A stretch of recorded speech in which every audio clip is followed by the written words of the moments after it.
పోవే అవతలికి అనడానికి కాస్త జరగండి అనడానికి తేడా ఉంది అని. పోవే అవతలికి అని అనకుండా కాస్త జరగండి అంటే అది మా వాచికమైనటువంటి పుణ్యకర్మ. అలాగే నిజం చెప్పడం, కొండాలు చెప్పకుండా ఉండటం, ఆ సన్నివేశానికి తగినట్టుగా మాట్లాడటం, సన్నివేశానికి విరుద్ధమైన మాట్లాడకుండా ఉండటం, అవి వాచికమైనటువంటి పుణ్యక్రమలు. వాటికి ఫలంగా మృదువైన వాక్కు, స్ఫుటమైన వాక్కు, మధురమైన వాక్కు కొంతమందికి ఉంటుంది. మధురమైన మాట్లాడతారు, ఎవరిని నొప్పి పెట్టరు. అటువంటి వాక్కు వాళ్ళకు వస్తుంది.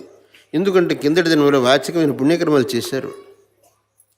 అలాగే ఆ శారీరకమైనటువంటి పాపాలు చేయకపోతే ఇంకోటి యొక్క ద్రవ్యాన్ని అపహరించకుండా ఉపకారం చేయడం, ఇంకోటికి ఇబ్బంది పెట్టకుండా వాడికి ఉపకారం చేయడం, పరస్త్రీ విషయంలో ఏ విధమైన తప్పుభావం లేకుండా మాతృభావంతో ఉండటం, అది శారీరకమైనటువంటి పుణ్యకర్మలు.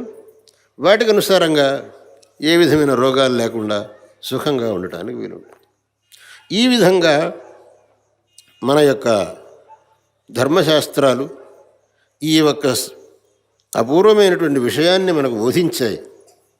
దీన్ని మనం చక్కగా అర్థం చేసుకొని ఆ ప్రకారంగా మనం ఆచరణ చేసి మనం శ్రేయవంతులం కావాలి. నేను ఉపన్యాసం ఎక్కడ ఆరంభించాను అని అంటే, ప్రతివాడికి సుఖశాంతులు కావాలి అని అనుకుంటున్నాడు. ఆ పాపాలు చేయకపోతే వాడు సుఖశాంతులతో ఉండగలుగుతాడు.